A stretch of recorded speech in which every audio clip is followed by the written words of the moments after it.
Vistos os gráficos de linhas, vamos agora para os gráficos de setores, que nós já utilizamos por diversas vezes nos nossos problemas de porcentagem. Então vejamos este gráfico. Nesse gráfico você tem como objeto as matrizes energéticas no Brasil. Os dados em taxa percentual, quanto em taxa percentual representa essa matriz na produção, no total de energia produzida no Brasil. Por exemplo, energia proveniente da biomassa, 7,6%. Energia proveniente do gás natural, 11,3%. Energia proveniente, a energia que é utilizada no Brasil, em taxa. Quanto da energia utilizada no Brasil é proveniente de energia nuclear? 2,4%. Essas taxas percentuais são as frequências em taxa percentual. Agora vejamos esse outro gráfico de setores. Nesse gráfico de setores, o objeto de estudo é a quantidade de livros vendidos por dia de semana. Então, na segunda-feira são vendidos 25 livros, na terça-feira 20 livros. Aí foi feito esse gráfico de setores sem que se colocasse neles os quantitativos. Ele nos dá aqui as taxas, as frequências em graus. Então, veja só, essa quantidade de graus é também a frequência. Então, nos gráficos de setores, a frequência pode ser dada em graus e a frequência pode ser dada em taxa percentual. Nesse gráfico, a frequência é dada em taxa percentual, nesse gráfico, a frequência é dada em graus. E o interessante é que quando a frequência é dada em graus, ela não é dada em taxa percentual. E quando a frequência é dada em taxa percentual, ela não é dada em graus. Daí ser muito interessante você, estudante, saber transformar a frequência, quando ela é dada em graus, ou seja, a frequência é um ângulo, saber transformar essa frequência, quando ela é dada em ângulo, para taxa percentual, quando a frequência é dada em taxa percentual. Inclusive, quando você vai fazer os cálculos e precisa dessa frequência, ela em taxa percentual é muito mais prática para você fazer os cálculos. E como é que é feita essa transformação? Então, olhe para aqui. Aqui está um gráfico de setores,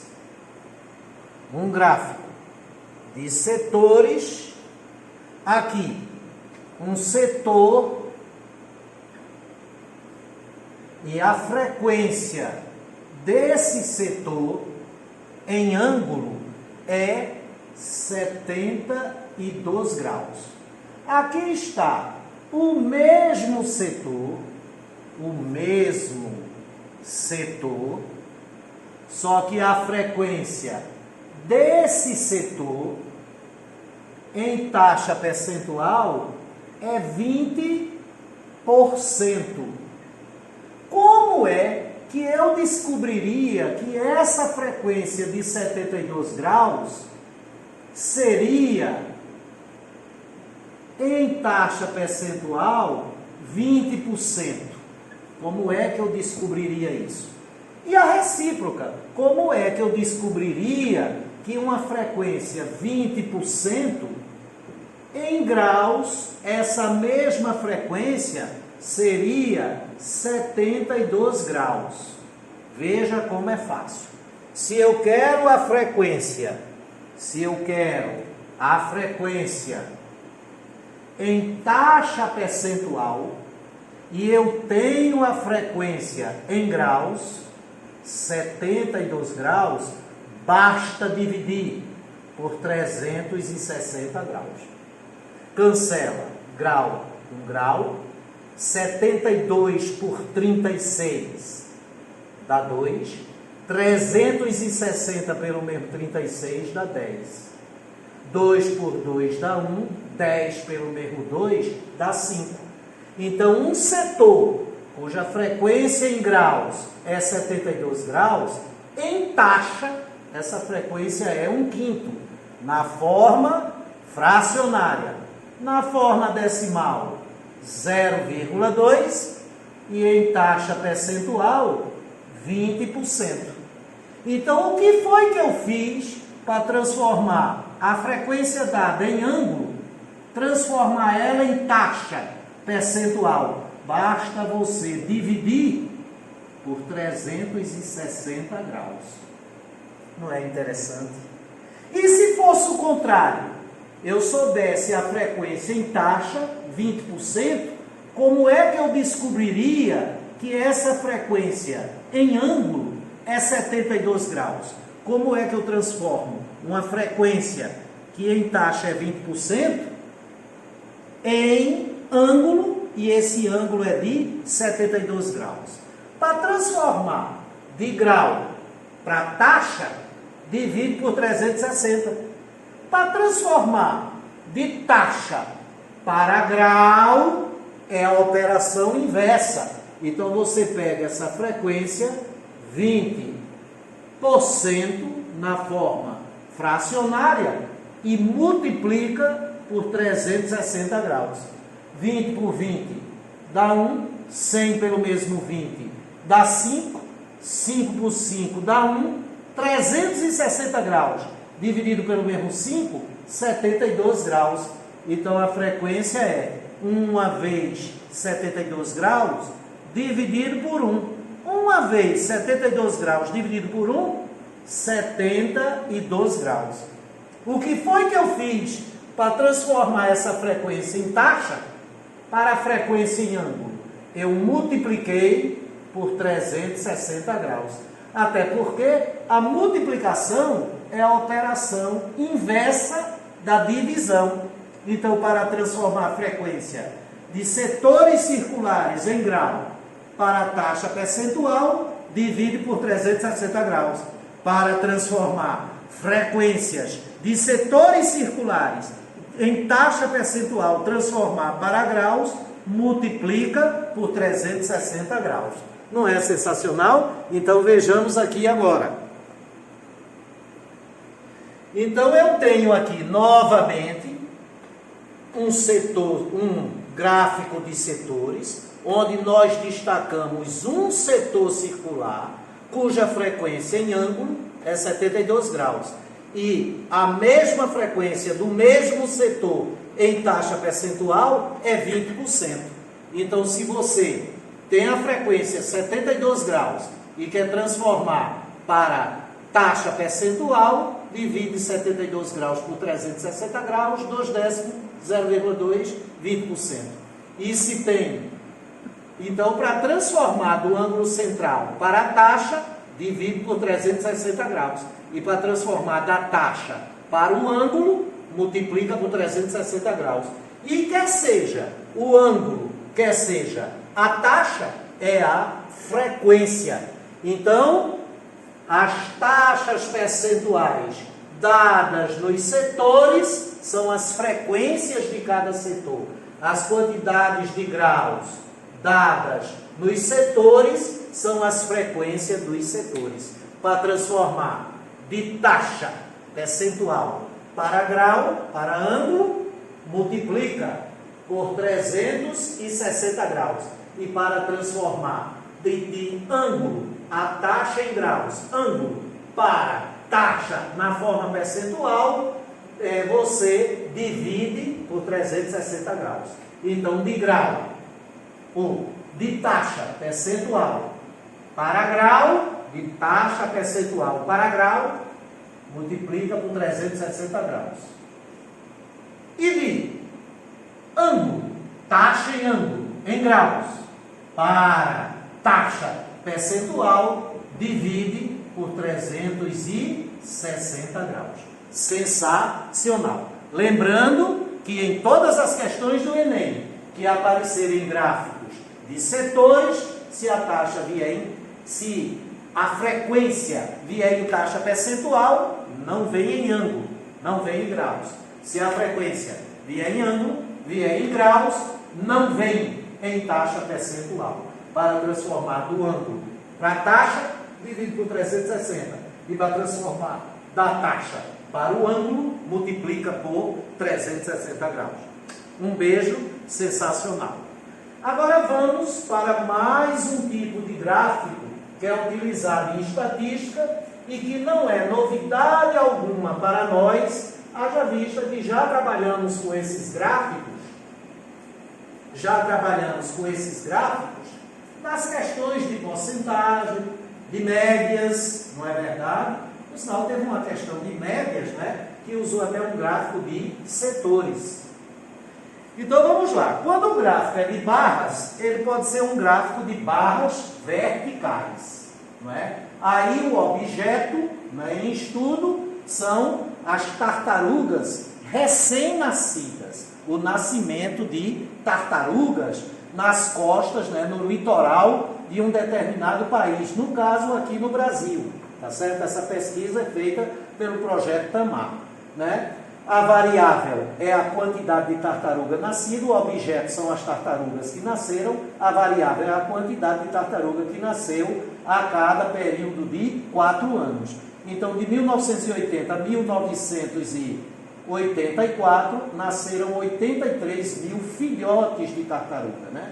De 1985 a 1989, veja que os intervalos são quadriênios, né? São intervalos de 4 anos, nasceram 764 mil. Veja que o investimento que vem sendo feito nesse projeto Tamar, que é um projeto que cuida, né, das atividades predatórias com relação aos ovos de tartarugas e as tartarugas novinhas, vem tendo grande êxito, porque no quadriênio de 1980 a 1984 foram catalogadas 83 mil nascimentos de tartarugas marinhas.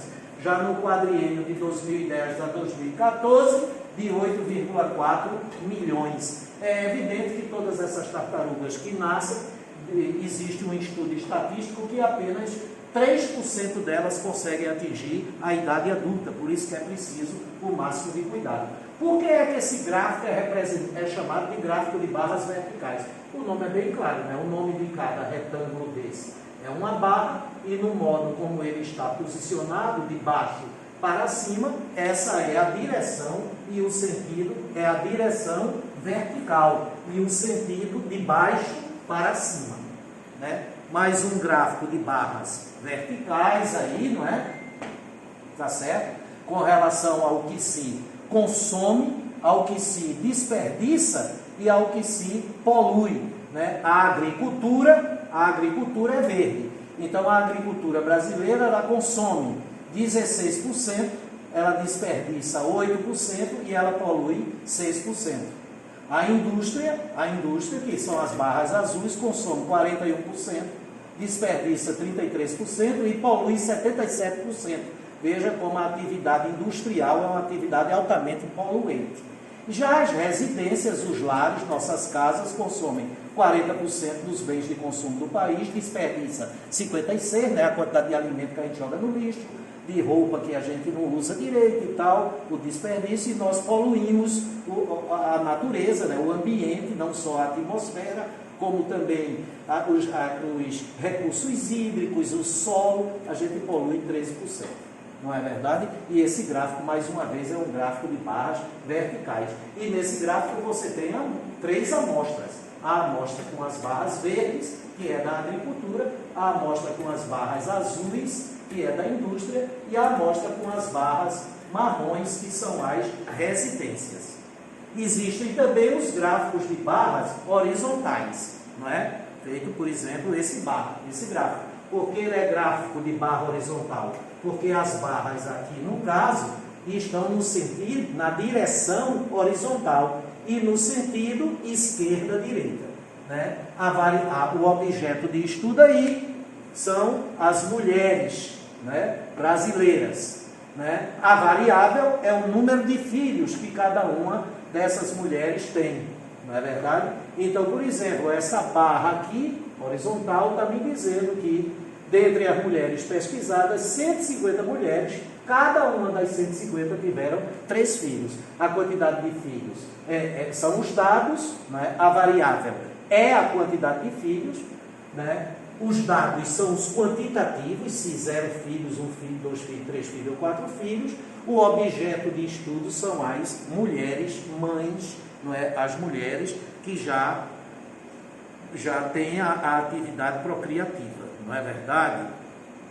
Está aí mais um gráfico de barras horizontais, né? Veja que a direção é sempre horizontal, não é? Que seria o que vulgarmente chamaria deitadas, e o sentido sempre da esquerda para a direita, não é? Essa pesquisa foi feita pelos estatísticos e publicada na revista Época de 26 de abril de 2010, não é verdade? E pictograma? A palavra picto vem de picture. Picture é figura.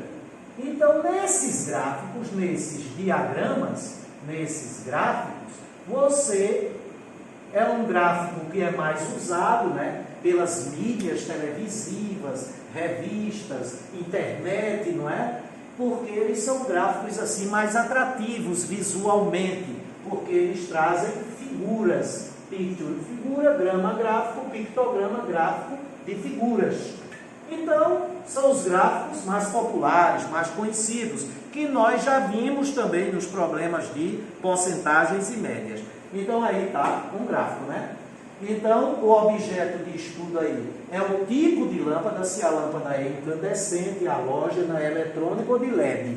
Tá certo ou não? E aí você tem 2 amostras. Uma amostra é a amostra do percentual de economia, onde os dados são da incandescente 0%, da halógena 30% de economia, da eletrônica 80% de economia e da LED 85% de economia.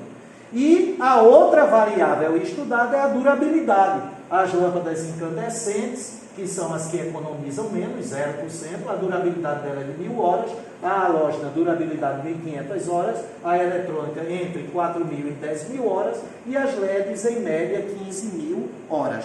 Então, eu tenho aí um gráfico, não é, que utiliza figura, é um pictograma, aqui estão as figuras das lâmpadas, veja que ele é muito agradável de ser visualizado, e nesse gráfico eu tenho 2 amostras, porque eu trabalho com 2 variáveis. Uma variável é o percentual de economia, se comparada à incandescente, que não economiza, é 0%, e a outra amostra é a amostra de horas de duração de cada lâmpada dessa, em média, quando é utilizada. Mais um pictograma. Esse pictograma aqui, que tem os livros, né? É uma pesquisa que foi feita com relação à quantidade de bolsas de pós-graduação concedidas de 2004 a 2012. A variável é o ano em que foi concedida a bolsa, tá certo? Os dados é a quantidade de bolsas concedidas por ano. Então, aqui no Brasil, no ano de 2004 foram concedidas 28.000 bolsas, no ano de 2005, 28.000 bolsas, no ano de 2008, 32.000 bolsas de pós-graduação, tanto a título de mestrado como doutorado, e essas bolsas, boa parte dessas bolsas são dadas pelo CNPq, não é? Que é um instituto de pesquisa fomentado pelo governo federal e pelo Ministério da Educação. E no ano de 2012, graças a Deus, esses números vêm crescendo no Brasil, pelo menos até 2012, não sei com a política educacional que vem sendo praticada nos últimos anos, não é? E com esses contingenciamentos de despesa para a educação, eu acredito que a partir de, se você pegar 2012, 2013 até os dias de hoje, 2020, a partir daqui vai apresentar um certo decréscimo, infelizmente. Por isso que o Brasil não é um país que depende muito da tecnologia que é desenvolvida em outros países. É por isso que o Brasil é classicamente um país que é provedor de commodities, né, de produtos a serem manufaturados e a eles agregados tecnologia nos outros países que investem mais em pesquisa e educação. Né? Mais um pictograma, esse pictograma é um pictograma especial, é um pictograma de proporcionalidade. Pictograma porque é um gráfico que traz figuras, agora porque ele é proporcional? Porque é preciso que nesse gráfico venha essa legenda, Gustavo. E qual é a finalidade dessa legenda? Para você saber que cada figurinha dessa não é um rapaz, Cada figura dessa, na realidade, corresponde a 4 rapazes. E cada figurinha dessa, 4 moças. Então, se essa amostra com relação aos rapazes e moças que estudam numa determinada série de uma determinada escola, por exemplo, terceiro ano científico do colégio tal, então, ou dessa escola, então você teria, com idade de 14 anos, 2 bonequinhos azuis inteiros, cada boneco 4 rapazes, então tinha 8 rapazes com 14 anos. Agora, de moça, tem uma figurinha inteira e meia figura. Como uma figura inteira são 4, meia figura são 2, então, com idade de 14 anos, 8 rapazes e 6 moças. Né? Com idade de 15 anos, são 20 rapazes, porque cada bonequinho desses são 4 rapazes, 4 mais 4 mais 4 mais 4 mais 4, 5 vezes 4, 20 rapazes. E 16 moças, não é? Aqui seriam 12 rapazes e 8 moças. E aqui seriam 6 rapazes e 4 moças. Não é legal esse gráficozinho chamado de pictograma? Fizemos uma questão que até, ao invés de figurinha de rapazes e moças, eram carrinhos no assunto médias. É bom vocês revisarem, voltarem lá para ver. Legal? E o nosso cálculo, inclusive, foi descobrir a legenda, descobrir a constante de proporcionalidade, qual era o quantitativo representado por cada carrinho da questão. Não é? E aí mais um, né? Cada símbolo desse corresponde a 20 CD. Então aqui, isso aí foi uma pesquisa que foi feita provavelmente numa loja que vende CDs, não é? E os objetos, não é? Foram os dias da semana, né? Domingo, segunda, terça, quarta, quinta, sexta e sábado. Como aqui está a constante de proporcionalidade, está a legenda, cada símbolo corresponde a 20 unidades de CD. Então, no domingo foram vendidos 60, na segunda, 40, na terça, 60, na quarta, 40, na quinta. Já que tem 6, e cada disquinho desses são 26 vezes 20. 120 CDs foram vendidos na quinta-feira, aqui 180 CDs na sexta e 280 CDs no sábado. A partir desse gráfico, o dono dessa loja sabe que o seu pico de vendas ocorre exatamente no sábado, não é? E que o seu vale de vendas, né? A crista das vendas é no sábado, é o pico, né? E o vale, o ponto mais baixo, né? O dia que ele vende menos é na segunda e na quarta-feira, que só vende 40 CDs, não é? Muito interessante esse pictograma. Pois bem, gente, agora tem um tal de histograma e polígono de frequência. Como é isso? Veja, quando você tem uma tabela de dados agrupados, você pode transformar essa tabela num histograma e, a partir desse histograma, obter um gráfico de linha. Esse gráfico de linha também chamado de polígono de frequência. Então, vejamos. Eis aqui uma tabela de dados agrupados. Vamos representar, por meio de um histograma e de um polígono de frequência, a distribuição de frequência apresentada pelos preços de 50 produtos. Essa pesquisa foi feita num supermercado.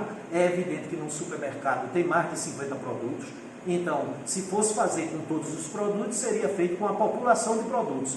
Mas se escolheu, dentre todos os produtos que tem no supermercado, 50. Vamos supor, somente os produtos da seção de higiene pessoal, 50 produtos, tinha lá. Tá certo? E se anotou os preços de cada produto desse, obtendo essa tabela de dados agrupados. Com preço entre R$ 2 e R$ 4, tinha 8 produtos. Com preço entre 4 e 6, 28 produtos. Com preço entre 6 e 8, 11 produtos. Com preço entre 8 e 10, 4 produtos. Com preço entre 10 e 12, 12 produtos. Isso daqui é uma tabela de dados agrupados. Perfeito? Não é? Aí você vai transformar essa tabela de dados agrupados num gráfico de barras. Agora veja, os preços ficarão no eixo das abscissas e a quantidade de produtos, a frequência no eixo das ordenadas. Então você vai ter uma barra para 2,4, tá certo? Aqui é para dizer, todo o preço aqui é entre R$ 2 e R$ 4. Mas tem quantos produtos aqui? 8. Então você vai transformando cada dado desse numa barra, com preço entre 4 e 6, 28 produtos. 28 produtos aqui. 8 produtos, 28 produtos. Com preço entre 6 e 8, 11 produtos. 11 produtos. Com preço entre 8 e 10, 4 produtos. Quer dizer, alguns desses produtos devem custar R$ 9,00, R$ 9,50, R$ 9,20, 8 e 10, R$ 9,90, com preço entre 8 e 10, e com preço entre 10 e 12, 2 produtos. Tá certo? Agora, o curioso é o seguinte, eu sei que eu tenho 8 produtos com preço entre 2 e 4 reais, mas eu não sei o preço de um por um desses 8 produtos. Aí você trabalha com a média dos extremos. 2 mais 4, 6, dividido por 2, 3. É como se cada um dos 8 produtos custasse R$ 3,00. 4 mais 6, 10, dividido por 2, 5. É como se cada um dos 28 produtos custasse R$ 5,00. 6 mais 8, 14, dividido por 2, 7. É como se cada um dos 11 produtos, que tem preço entre 6 e 8 reais, cada um deles, cada um dos 11, fosse 7 reais. Então, o dado 7 reais aparece 11 vezes. Com preço entre 8 e 10, 8 mais 10, 18, dividido por 2, 9. É como se cada um dos 4 produtos tivesse preço de 9 reais. E com preço entre 10 e 12, 10 mais 12, 22, dividido por 2, 11. Então, tem dois produtos em que o preço são 11 reais. Aí, agora, se você ligar esses pontos, você obtém um gráfico de linhas, e esse gráfico de linha também é chamado de polígono de frequência. Vejamos como é que acontece isso. Então, cada grupo é transformado numa barra, e a frequência é a quantidade de dados dessa barra. Então, veja aí que vai começar a surgir. Olha lá. Com preço entre 2 e 4, que em média dá 3, são 8 produtos. Com preço entre 4 e 6, 28, 11, 4, 12. Agora, pegando os pontos médios e ligando os pontos, você fica exatamente aí com um gráfico de linhas. Isso é uma maneira de transformar a tabela de dados agrupados num gráfico de barras, e esse gráfico de barras é transformado num gráfico de linhas. Com isso, chegamos ao final da parte teórica, não é? A primeira parte teórica de estatística, que é a análise de dados representados a partir de tabelas e gráficos. Vamos agora aos exercícios. Um beijo. Espero que tenham gostado.